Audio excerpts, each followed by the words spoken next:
박수까지 해주셔서 감사합니다. 다름이 아니라 작년에 이렇게 간증을 이렇게 하고 싶었어요. 사실 연말에 이렇게 간증해야 할까 고민 많이 했는데 약간 조금 긴장하면서 그래서 시간이 지나갔죠. 그래서 갑자기 금요일마다 우리 집사님들 그 간증하는 거 보고 도전을 받았습니다. 그러면 나도 이렇게 그 간증을 꼭 우리 성도님들이랑 이렇게 함께 나누면 좋겠다, 이런 생각이 들어서 오늘 이렇게 올라와서 간증하게 되었습니다. 네, 작년 2020년도에 제가 그때 11월 달에 다니엘 기도회 때 기억나죠? 네, 그때 기도회 기간도 나왔고 또 어떻게 했는지도 다 나왔기 때문에, 그래서 저는 그때 하나님 앞에 기도했어요. 한 2주 전에, 시작하기 전에 기도했죠. 하나님, 무엇을 위해서 이번 다니엘 기도회에 내가 기도해야 합니까?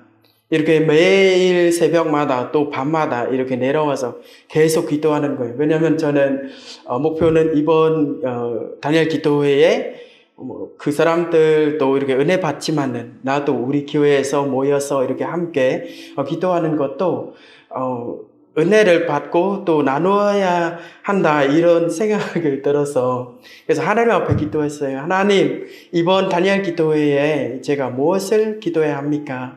2주 동안 이렇게 묵상하면서 이렇게 기도하니까 마음이 뭐를 뜨냐면 가정을 위해서 기도하라, 이런 부분이에요. 그래서 저는 마음을 물론 이게 매일 기도하고 있는데 왜 또 가정을 위해서 기도해야 합니까? 이런 거를 느꼈어요. 네. 그렇게 기도했는데, 그래서 또 무엇을 위해 기도해야 합니까? 이런 질문도 또 던지는 거예요. 저 질문하는 게 좋아가지고. 그래서 또 무엇을 기도해야 합니까? 그래서 가정을 구원을 위해서 기도하는 또 그 마음을 주시는 거예요. 그래서 저는 가족을 위해서 매일매일 기도하고 있고 또 구원을 받을 수 있도록 이렇게 열심히 기도했는데, 그리고 우리 가정에서는 좀 평안하고 아무 문제가 없는데 왜 자꾸 그 가정을 위해서 기도하는 그것을 마음을 주시는가, 이런 거예요. 근데 그거를 하고 나서 한 다니엘 기도회 한 11번째 주에 11번째 날에 이렇게 갑자기 아버지는 한 이틀 전에는 저한테 전화 와서 아주 기쁘게 서로 나누면서 이렇게 이야기하고, 또 저는 항상 부모님의 건강을 체크해요. 그래서 건강하시고 또 아무 문제가 없었대요. 갑자기 전화 와가지고 나중에 그 다음 날에 전화 와서 아버지가 쓰러지는 거예요. 그래서 참 저는 많이 놀랐어요. 네.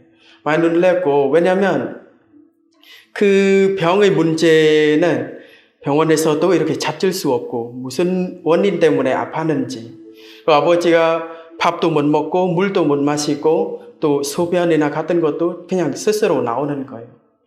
그래서 의사가 나중에 결과가 어떠냐면 뇌의 그 식사 기능, 그런 기능들이 이제 작동이 안 된다고.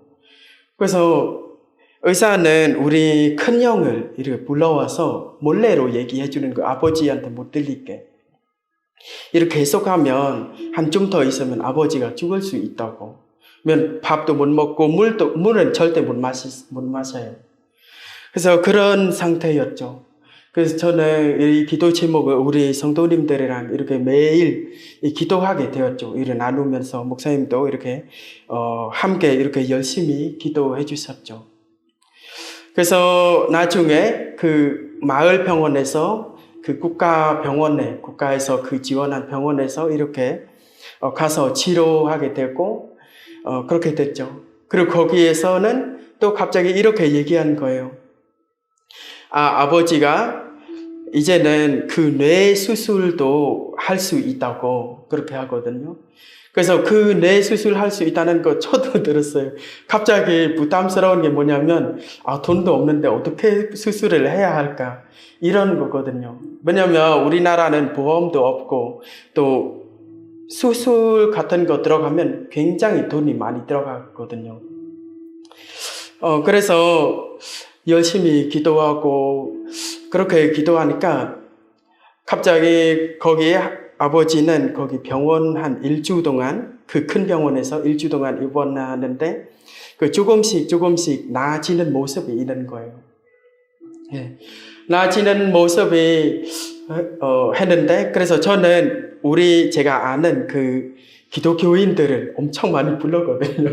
그 나라에서. 그래서 우리 신학생들도, 또 우리 신학생 졸업한 그 목사님들, 또 이렇게 와가지고 우리 아버지를 위해서 기도하고, 또 제가 아는 그런 기독교인 친구들을 불러서 또 그들이 병원을 들어가서 또 기도해주고, 그렇게 해서 한 10일 동안 아버지가 이렇게 많이 회복되었어요. 근데 밥은 여전히 이렇게 많이 못 먹었어요. 물도 그렇게 많이 못 먹고, 그래서 먹으면 조금씩 넣어줘야 돼, 입 안에. 그래서 그렇게 되고, 근데 병원은 이제 퇴원하라 이렇게 하는 거, 아직 회복도 안 했는데. 근데 어쩔 수 없이 이렇게 퇴원을 이렇게 했죠. 퇴원했는데 집에서 이렇게 치료받게 되고, 또 동네 마을 의사들을 불러와서 이렇게 집에까지 와서 이렇게 치료해 주는 거죠. 그래서 치료하고, 그래서 점점점 이렇게 많이 좋아지는 거죠. 그래서 갑자기 회복되었어요, 나중에. 네. 회복하게 되고, 그래서 저는 아버지한테 전화했어요. 아버지 살아나는 것, 또 이렇게 회복할 수 있는 것, 정말 이거는 하나님의 은혜 외에는 이렇게 다시 회복할 수 없습니다. 하나님이 아버지와 함께 계셨기 때문에 이 아버지가 다시 이렇게 살아날 수 있고, 또 이렇게 병에서 이렇게 날 수 있다는 것입니다. 그러니까 하나님이 아버지를 이렇게 보호해 주신다는 거 아버지 알아야 됩니다. 이렇게 얘기하셨습니다, 아버지한테. 그래서 아버지가 갑자기 그 자리에서 펑펑펑 울면서 엄마언니랑 이렇게 그 영상통화 하거든요. 영상통화 하는데, 그래서 펑펑펑 울면서 정말 자기가 이제는 교회 가고 싶다고, 정말 하나님 외에는 자기를 이렇게 다시 회복할 수 없다는 거, 진짜 그거를 깨달았다고 저한테 얘기했어요. 그래서 믿었던 우상과 또 모든 것들을 버리겠다고, 그거를. 네. 그래서 저는 그거를 듣고, 또 우리 엄마도 갑자기 이런 말씀하시더라고요. 10년 동안 너를 한국으로 보내주고, 또 너를 아주 더 크게 성장하게 이렇게 훈련시키고 하는 것도 정말 하나님 외에는 정말 이거는 일어날 수 없는 거라고, 그거를 고백하거든요. 그래서 저는 영상 그 통화를 돌리면서 그쪽에서 좀 울었어요. 그리고 못 보게. 너무 감사하더라고요. 네. 그리고 제가 조금 긴장돼서 또 얘기해야 할 부분을 또 잊어버렸는데, 우리 가족에서는 정말 아버지가 절에서 종무예요. 행정 종무. 그래서 마을에서는 누구보다, 어떤 가정보다도 불교를 아주 심하게 믿는 가정이에요. 엄마는 미신을 아주 좋아요. 그런 것들. 근데 어느 날 이런 아버지가 불교의 활동이 너무 많이 하니까 저는 이렇게 기도했어요. 그때 2016년이었어요. 어떻게 기도하면, 하나님, 우리 아버지가 이런 활동을 그만둘 수 있도록 도와주세요. 이렇게 열심히 기도하더니 갑자기 아버지가 중풍이 오는 거예요. 중풍이 왔는데, 저는 사실 마음에는 아버지는 엄청 슬퍼했어요, 그때. 저도 아버지의 마음을 이해하지만은, 근데 한 마음으로는 너무 감사하는 거예요. 이제 아버지가 구원의 기회를 이렇게 얻을 수 있다는 거구나 이렇게 알게 되는 거예요. 그래서 열심히 기도했죠. 하나님 우리 아버지를 열심히 구원해 주시고 이렇게 하니까 갑자기 이번에 그 큰 병으로 예수님을 믿게 되고 영접하게 되고 또 우리 교회에서는 항상 육적으로도 회복할 수 있지만은 영적으로도 구원받을 수 있도록 이렇게 모두 우리 성도님들이 함께 기도하셔서 이렇게 예수님을 믿게 되는 그런 거였습니다. 또 놀라운 거 사실 하나 더는 뭐냐면 그 치료비가 아주 그런 비싼 치료비인데 근데 결국은 한 푼도 안 냈어요. 예. 왜냐하면 아버지 아프기 전에 2달 전에 국가에서 우리 가정이 가난한 가정이니까 그래서 그 가난한 증명서를 이렇게 만들어 주셨더라고요. 그래서 그 증명서를 들고 병원에 가면 그 국가 병원에서 거기에 들고 가면 이렇게 무료로 이렇게 치료를 받을 수 있는 거예요. 어떤 병이든 이렇게 할 수 있는데 이거를 한편으로 생각해 보니까 너무 감사하더라고요. 이게 하나님이 모든 계획들이 이렇게 착착착 이렇게 다 준비해 놓는 거 또 이렇게 제 눈으로 보았습니다. 그래서 우리 성도 여러분들도 이렇게 가정을 위해서 이렇게 모두 이렇게 내 남편이나 또 내 동생, 내 가정을, 내 엄마, 부모님을 위해서 열심히 기도하고 있는데 그래서 낙심하지 마시고 저는 가정을 위해서 10년 넘게 기도했습니다. 이렇게 예수님 믿을 때부터 바로 가정을 위해서 10년 넘게 기도하는데 결국 10년째 되는 그 해에 아버지와 어머니 또 이제는 조카 한 명 더도 예수님이 영접하게 되고 지금 거기에 교회 잘 다니고 있어요. 조카가. 또 조카 한 명 더는 이제 지난달에는 자기가 저한테 전화 와가지고 자기가 어디에서 많이 아팠는데 삼촌이 자꾸 예수님 얘기하니까 그래서 자기가 예수님의 이름으로 기도했대요. 그래서 그 부분에 대해서 이게 안 아프대요. 안 아프고 너무 기쁘게 저한테 전화 왔어요. 삼촌 정말 예수님이 계시는 것 같아요. 나는 예수님 믿고 싶어요. 근데 아직 불교를 버릴 수가 없어요. 이렇게 한 거예요. 그래서 저는 격려해 줬죠. 그래 열심히 기도해봐라.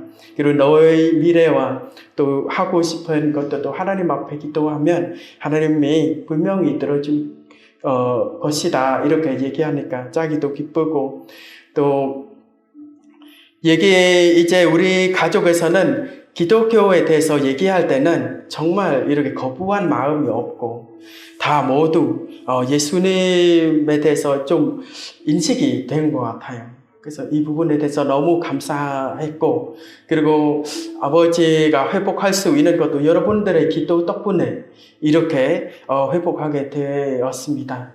그리고 항상 힘내고 끝까지 이렇게 포기하지 않고 기도하면 하나님께서 분명히 응답해 주실 것입니다.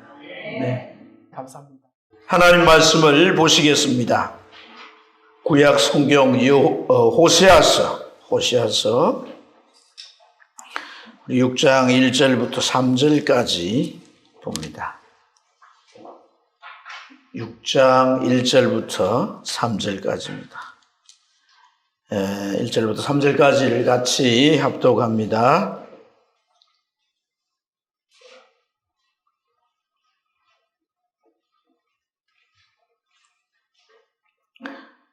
(1절부터) 읽겠습니다. 오라 우리가 여호와께로 돌아가자. 여호와께서 우리를 찢으셨으나 도로 낫게 하실 것입니다. 우리를 치셨으나 싸매어 주실 것입니다. 여호와께서 이틀 후에 우리를 살리시며 셋째 날에 우리를 일으키시리니 우리가 그의 앞에서 살리라. 그러므로 우리가 여호와를 알자. 힘써 여호와를 알자. 그의 나타나심은 새벽빛같이 어김없나니 비와 같이 땅을 적시는 늦은 비와 같이 우리에게 임하시리라 하니라. 아멘. 네. 할렐루야. 네. 네, 어제가 무슨 날이에요? 어제 입춘이죠, 입춘. 봄을 많이 기다리나 봐. 어제가 입춘인데, 이제 봄이 시작됐다는 얘기잖아요, 그죠? 봄이 되면 땅이 해동이 되고, 또 땅이든 산천에 나무든 이렇게 용을 틔우고 싹을 냅니다. 그게 필요한 게 뭐냐면, 비죠, 비. 그래서 봄비에 대한 얘기들이 많잖아요. 노래도 많고, 그죠? 충분한 수분이 주어져야 땅이 모든 생명체를 만들어냅니다.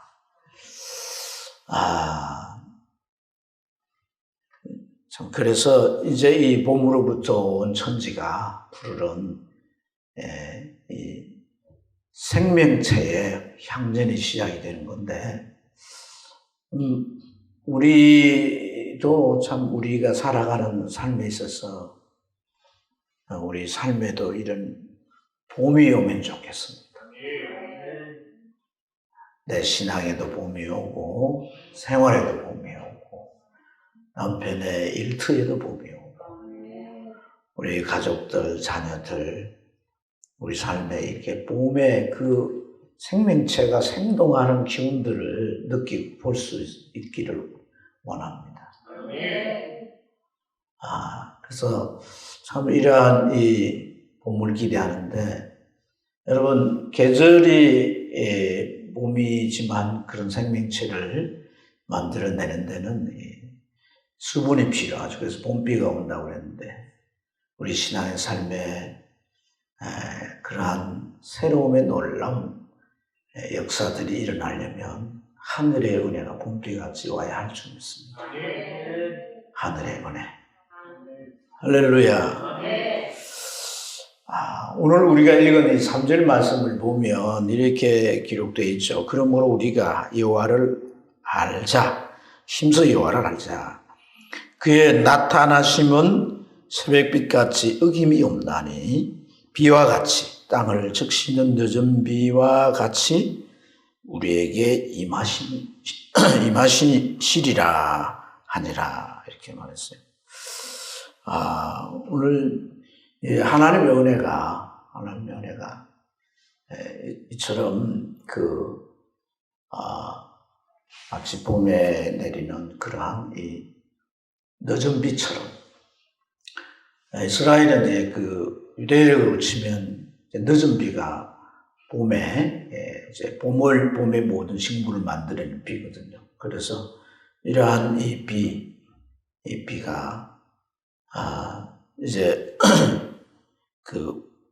온다라고 하는 것을 하나님의 회복의 은혜를 이것으로 비유해서 말씀하는 줄 믿습니다. 근데 여기 이 말씀을 보면 여기 이제 새벽빛같이 어김이 없나니 이러한 표현은 하나님의 은혜가 때가 되면 반드시 이 은혜가 새벽빛이 어김없이 이제 임하듯이 그런 은혜가 오게 되어 있다는 것이고 또 여기 비와 같이 늦은 비와 같이 임하시리니라는 표현은 하나님의 그 은혜가 와서 우리에게 어떤 이제 일들을 하시느냐 이 비가 생명체가 싹이 나고 우미 돋고 이제 이렇게 온 천지를 이렇게 덮는 것처럼 생명체의 역사들을 만들어내는 이런 하나님의 은혜의 역사를 말씀하는 것인 줄로 믿습니다. 그래서 하나님 여러분, 봄은 계절이 오면 봄이 되죠, 그죠? 그리고 이제 봄이란 계절이 오면 비가 당연히 오지만 하나님의 은혜라고 하는 것은 계절처럼 봄이 계절이 되니까 봄이 오고 또 비가 오고 이런 것이 아니라 그런 기계적인 것이 아니라 하나님의 은혜라고 하는 것은 우리가 받을 수 있는 상태가 되면 하나님의 은혜가 오는 것이라는 거예요. 하나님의 은혜는 언제든지 준비되어 있는 것이다. 하나님은 항상 하늘문을 열어놓고 하나님은 은혜 받을 자에게 은혜 주시고 긍휼을 베풀 자에게 긍휼을 베푸신다. 그렇기 때문에 오늘 우리에게 그 은혜를 잘 알고 은혜 주시는 하나님을 잘 알고 그 은혜를 사모하는 마음의 준비가 필요한 줄로 믿습니다. 이 은혜를 상징하는 이 비가 얼마나 중요한 의미가 있는가? 이스라엘 사람들에게는요, 이제 비에 대한 생각이 우리와 같지 않아요. 이 비가 얼마나 그들에게 중요하고 소중하냐면 비를 하나님의 축복으로 여기는 거예요. 축복. 우리는 그 자연의 일환으로 생각하잖아요. 그죠? 근데 이들은 이게 하나님의 축복이다. 그들의 국토가 대부분 광야하고 사막이에요. 본래 땅이 광야와 사막화되는 것은 결국 이제 비가 오지 않기 때문에. 지금 지구가 자꾸 사막화되는 게 이 기후 문제잖아요. 그죠? 그래서 그만큼 상대적으로 귀하기 때문에 비가 오는 걸 그들은 하나님의 축복으로 여겼어요.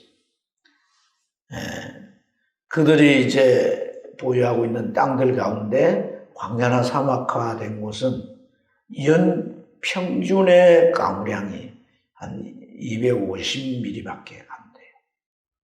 그러니까 이게 땅을 충분히 적시도 못하고 이 농작물을 재배하는 밭까지 흘려 들어가기는 턱없이 부족한 거예요. 그래서 이러한 이 비를 그들은 생명수같이 여기는 거예요. 생명수같이. 비가 하나님의 축복이고 살고 있는 땅이 사막화되는가? 이 사막화되는 것, 이건 결국 뭘로 생각하냐면 저주라고 생각합니다. 저주. 그리고 이 사막화된, 이 사막이라고 하는 것이 유대인들의 의식 속에는 이 사막이라고 하는 곳에 뭐가 있느냐?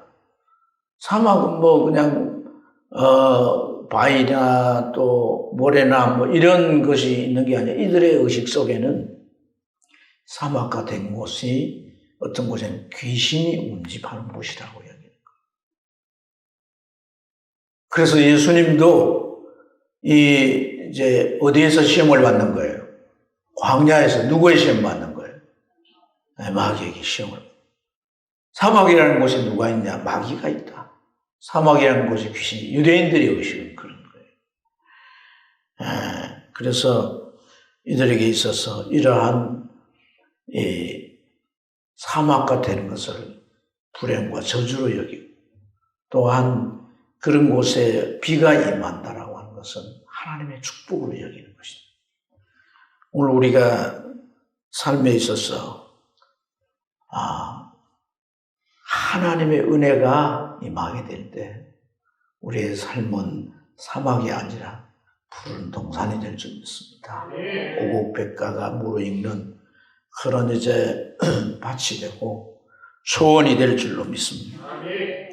그래서 여러분 우리의 삶을 한번 돌이켜 볼 필요가 있습니다. 무슨 말이냐면 정말 이 비로 상징되는 하나님의 은혜를 내가 갈망하려면 이것이 절대적으로 내게 필요하고 내가 이어오시는 내 삶을 정말 기름진 땅으로 풍성한 열매가 맺힌 곳으로 이렇게 회복시킬 수가 없다라고 하는 그런 이제 우리가 생각에 이르러야 된다는 말이에요. 그래서 이 정말 우리의 삶을 우리가 좀 잘 살펴봐야 하는 거죠. 오늘 여기 이제 이 말씀을 기록한 호세아, 이 호세아가 활동했던 이제 주 무대는 북왕국 이스라엘이죠. 자, 이 북왕국 이스라엘이라고 하는 이 곳이 호세아가 활동했던 그런 때는 사실 경제적인 것으로 보면 아주 번영의 시기였어요. 어찌 보면 그 북왕국 이스라엘 역사 속에서 보면 전성기라고 할 수가 있습니다. 농사가 잘 됐고 산업도 풍부하게 일어났고 그들의 이제 그 북왕국의 이 면적 국토가 다윗 때보다 더 확장됐어요. 이들이 잘 살고 있는 거죠. 육신적으로는 보면. 세상적인 기준에는 아무 부족함이 없는 거예요. 그런데 호세아서 4장 7절에 보면 이렇게 표현하는 말씀. 그들이 번성할수록 내게 범죄하니. 그러니까 육신적으로는 삶의 이렇게 풍성함 속에서 부족함이 없이 살지만은 이 북왕국 이스라엘 백성들의 마음의 상태는요 사막화되어 갔다. 이들의 마음은 점점 악하여져 가고 태폐적으로 바뀌어져 가고 이들의 마음은 점점 더 추하고 나쁜 모습으로 그렇게 변질되어 갔어요. 그래서 그 4장을 계속 보면 하나님께서 그 북왕국 이스라엘 사람들의 그 상태를 보고 어떻게 진단을 하시냐면 이 땅에는 진실도 없고 인애도 없고 인애는 사람을 사랑하는 마음이죠. 그죠? 그런 인애도 없고 하나님을 아는 지식도 다 뿐만 아니라 오직 저주와 속임이 있고 살인이 있고 도둑질이 있고 가는 뿐이다. 포악으로 인하여 피가 피를 불운다. 이렇게 표현하고 있습니다.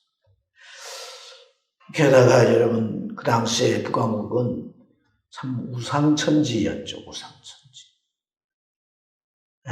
그래서 그런 우상이 수도뿐 아니라 수도 사마리아뿐 아니라 북왕국 전역에 우상이 퍼져서 그렇게 우상에 빠져 살았던 거죠. 이것은 영적인 간음이죠. 간음. 우상은 신앙의 대상이잖아요. 그죠? 그런데 하나님을 두고 하나님도 믿고 우상도 믿고 하나님도 섬기고 우상도 섬기는 양날이 걸쳐서 그렇게 이제 살아갔던 이들의 모습을 볼 수 있습니다. 우리가 참 깨달아야 되는 것은 여러분 내 영혼의 사막화라고 하는 것이 무엇으로 비롯되느냐 하면 바로 이 세속화로부터 비롯된다. 세속화. 내 마음이 점점 세상으로 향하는 거예요. 내 눈이 세상 것에 대한 가치에 이 눈을 뜨는 겁니다. 그래서 자꾸 또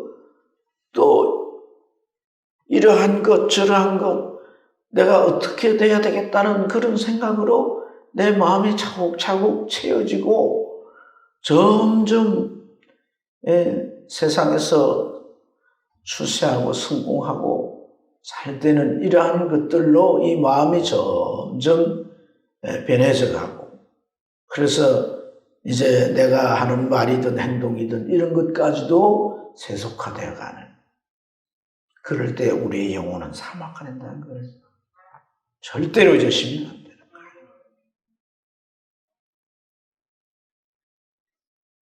영혼이 사막화된다라고 할 때 세상 사람들이야 뭐 아예 그 영혼이 사막화되어 있잖아요. 그러니까 말할 것도 없지만 우리 하나님의 백성들의 영혼인 영적 상태가 사막화된다는 것은 또 다른 문제가 있는 거예요.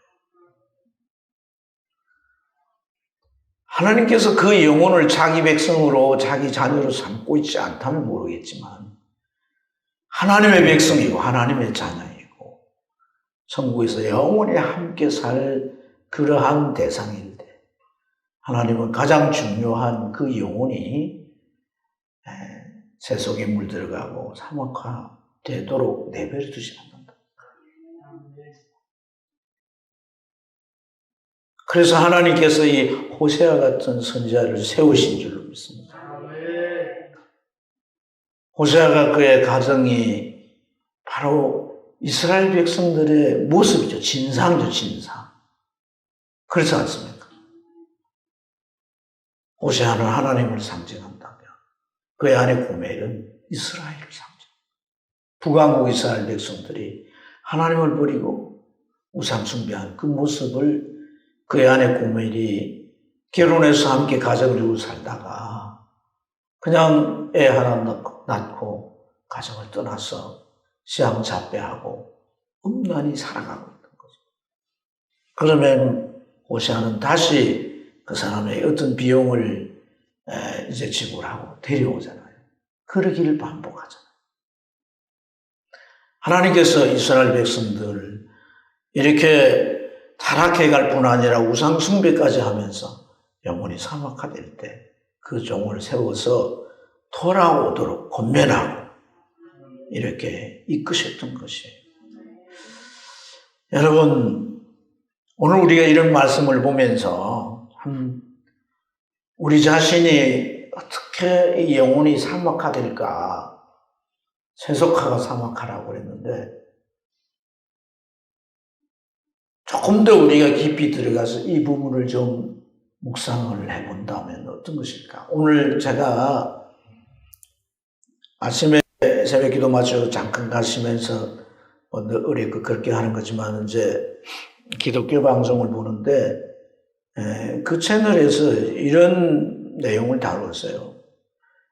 기독교 신앙의 한국 기독교 신앙의 통계를 내는 기관이 있는데 그게 어떤 담당자가 와서 지금 이제 특히 이제 이 우리 한국 교회 젊은이들의 신앙의 의식 상태, 의식 구조 이런 것들을 통계하고 냈어요. 그래서 하는 얘기가 뭐냐면 한국 교회 젊은이들에 대해 이 젊은이들이 하나님의 말씀과 이 세상에 사는 방식이 다르다라고. 그러니까 하나님의 말씀을 세상에 살아가는 삶에 적용할 수 없다고 생각하는 사람들이 40% 이상. 여러분, 하나님의 말씀을 내가 삶 속에서 적용할 수 없다라고 하는 그런 인식을 가지면 그 사람의 신앙의 패턴이 어떻게 될까요? 이중화된다는 겁니다. 이중화. 교회에서 믿는 거 따로, 그리고 내가 직장이든 내 일터에서 또 살아가는 삶이 따로. 그래서 철저하게 시간이 갈수록 이 이중화의 벽은 더 높아져 가고 골은 더 깊어져 가는 거예요. 이러한 모습들은 철저하게 우리의 마음들로 하여금 영적인 사막화가 되게 할 수 있는 거예요.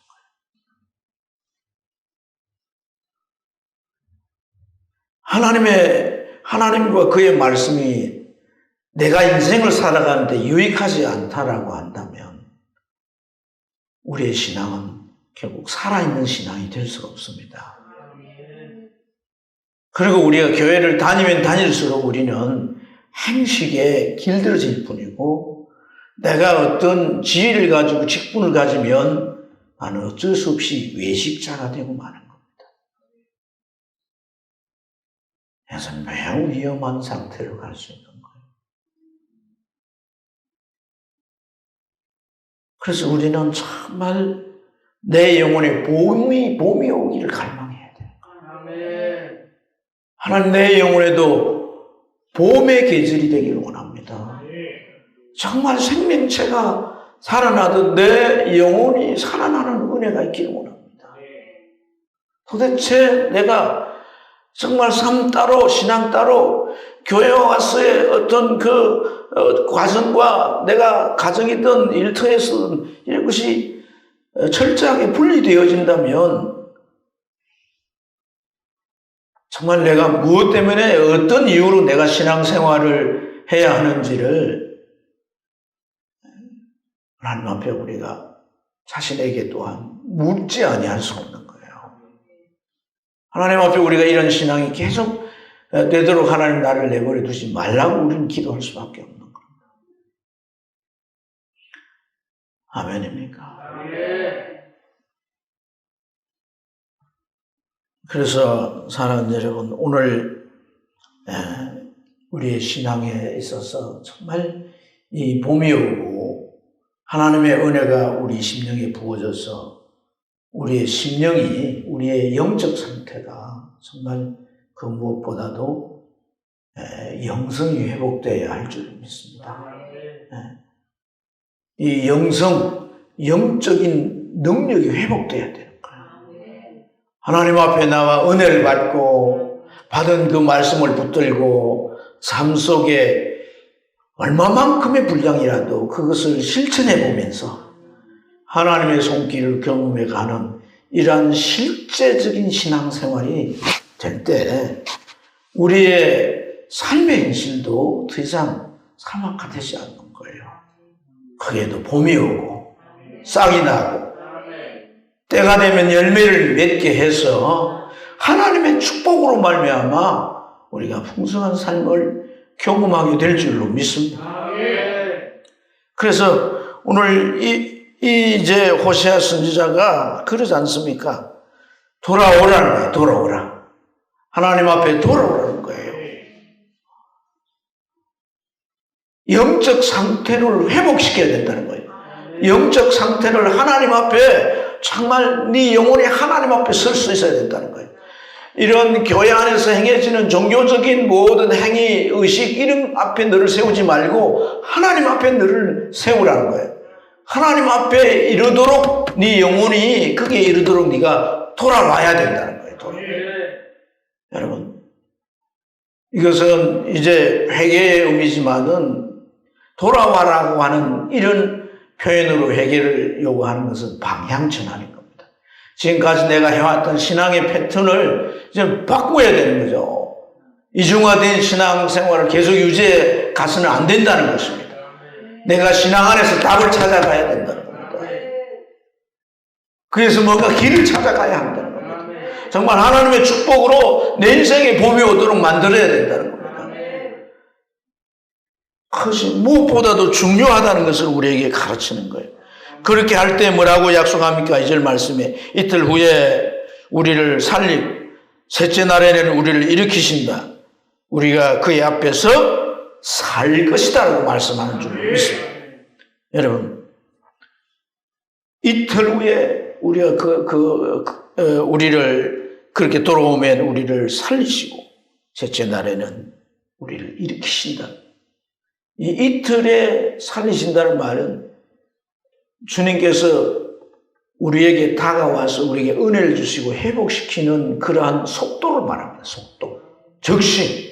그리고 사흘에는 우리를 일으키시리라고 말씀하신 이것을 주경학자들, 칼빈이나 또는 그 비틀러 같은 유명한 주경학자들은 부활을 예표하는 것이라고 말합니다. 그래서 이제 구절을 예수님이 사흘 후에 부활하신 그런 구약의 예언으로 많이 인용하기도 하는데요. 여러분, 우리가 육체가 살아있다 할지라도 영이 사막화되어 있다는 것은 죽은 거나 다를 바가 없는 거죠. 그래서 다시 살아나도록 하시는, 영적 생활이 부활되도록 하시는 그런 하나님의 은혜가 부어지게 되는 줄로 믿습니다. 이 얘기하고 마치겠습니다. 칼융이라고 하는 분은 유명한 신학자죠. 여러분들이 이제 이 융에 대한 이제 그 심리학에 대한 심리학에 대한 걸 접하신 이분이 목사님의 아들이에요.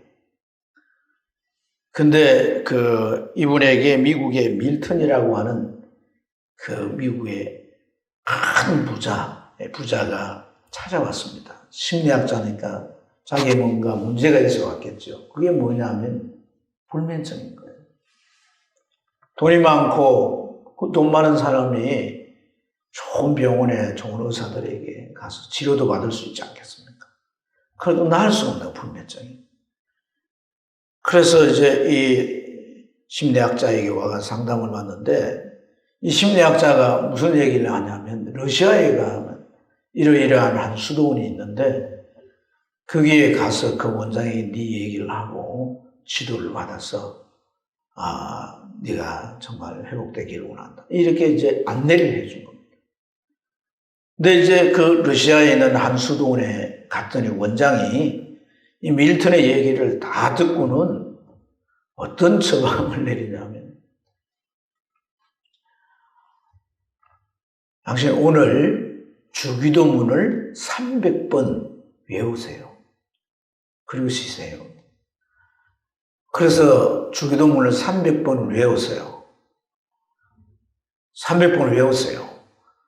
그리고 그 다음날 또 갔더니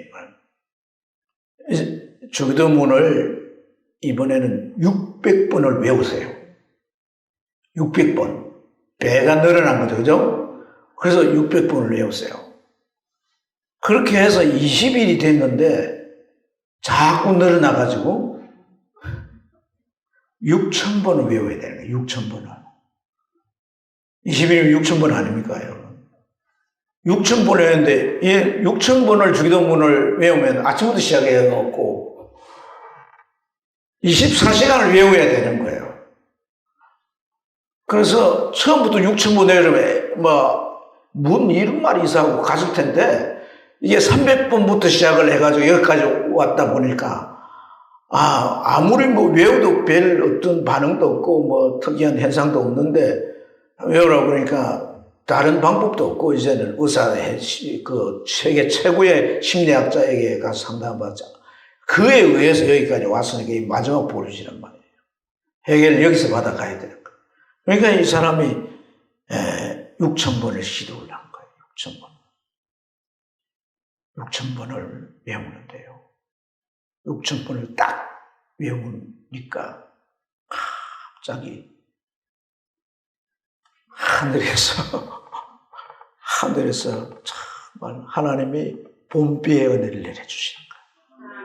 그리고 자기 몸 안에서 뭔가 싹 빠져나가는데 6,000번을 외우는 순간에 그런 은혜를 체험하고 바로 골아떨어져서 깊은 숙면을 했다는 거예요.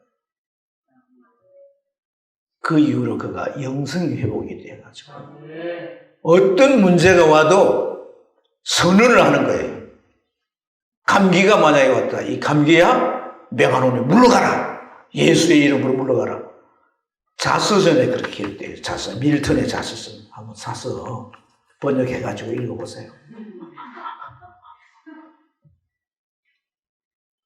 여러분, 우리가 하나님의 은혜가 오면요, 삶의 문제들이 해결이 되고, 우리의 육체로 강건하게 되고, 영성을 가지고 하나님 말씀 의지하고 승리의 삶을 살아가게 되는 줄 믿습니다. 하나님 이 밤에 내게 하늘의 봄비를 내려주십시오. 가라고 사막 같은 이 심령은 하나님 앞에 내려놓습니다. 적셔주세요. 그렇게 간절히 기도하는 이 밤 되기를 축복합니다. 우리 다 같이 주여 크게 부르고 기도하도록 하겠습니다. 주여